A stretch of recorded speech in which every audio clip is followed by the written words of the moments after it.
Stitch பண்ணுற ப்ளவுஸில் ஆரி work lace எடுத்துகிட்டு ராங் சைடு திருப்பிக்கிட்டு நம்ம வந்து லேஸை ப்ளவுஸோட பேக்கில் வச்சுட்டு அந்த லேஸ் கூட நெட்டட் கிளாத் கொடுத்துருப்பாங்க, அந்த நெட்டட் கிளாத் மேலேயே அப்படியே ஸ்டிச் பண்ணிகிட்டே வரணும். அந்த நெட்டட் கிளாத் மேலே ஸ்டிச் பண்ணணும். ஃபுல்லாக அந்த ரவுண்ட் ஷேப் நம்ம என்ன ஷேப் கொடுத்துருக்கோமோ அதுக்கேற்ற மாதிரி நம்ம ஸ்டிச் பண்ணணும். நெக்ஸ்ட்டு அந்த ரவுண்ட் வர கார்னரில் கட் பண்ணி விட்டுக்கணும். அப்போ தான் வந்து அந்த ரவுண்ட் ஷேப் வந்து நம்மளுக்கு அழகாக வரும்.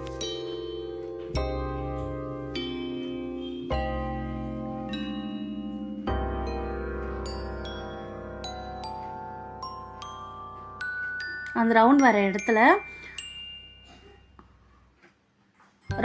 இடத்துல அழகாக நம்ம கட் பண்ணி விட்டுக்கணும். லேஸு சென்டராக கட் பண்ணி விட்டுக்கிட்டா நம்மளுக்கு வந்து அந்த ஷேப் அழகாக டேர்ன் பண்ணும்போது வரும்.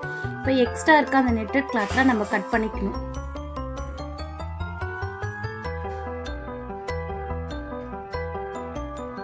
நெட்டட் கிளாத்தை கட் பண்ணிக்கிட்டு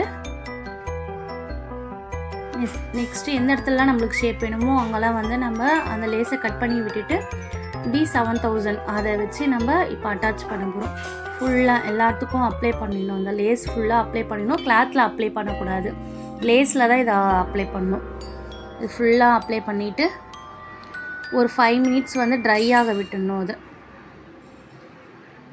நல்லா ட்ரை ஆனதுக்கப்புறம் அட்டாச் பண்ணணும். ஒவ்வொரு இதுவாக நல்லா அட்டாச் பண்ணி விடணும். இப்போ லேஸ் அட்டாச் பண்ணும்போதே நம்ம அந்த ஷேப்க்கு ஏற்ற மாதிரி நல்லா கரெக்டாக அந்த ரவுண்ட் ஷேப்க்கு ஏற்ற நம்ம என்ன ஷேப் என்ன நெக் கொடுக்குறோமோ அதுக்கேற்ற மாதிரி அட்டாச் பண்ணணும். இல்லைனா வந்து அந்த ஷேப் மாறிடும்.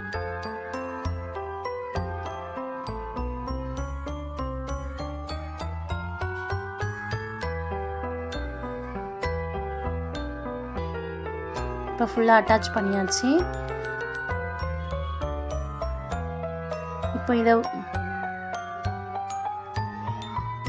இன்னும் டீட்டெயிலாக பார்க்கணுன்னா டீட்டெயில் வீடியோ வந்து லாங் வீடியோவாக கொடுத்துருக்கேன் பாருங்கள். தேங்க்யூ.